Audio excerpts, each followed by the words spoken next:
Megan with WTI, and I'm not always in the mood for this full-blown lipstick look, but some days I just want a little extra something.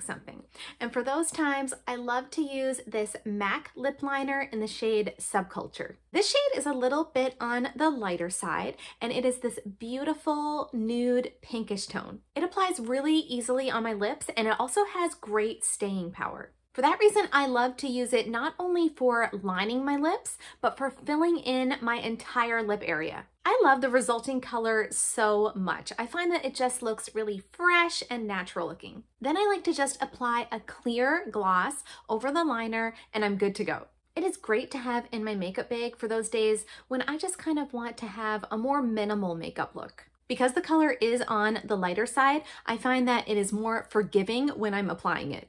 If I don't apply the line around my lips totally perfectly, it is really not noticeable. I find this MAC lip liner in the shade Subculture to add the perfect flush of color. It's long lasting and it's low maintenance too.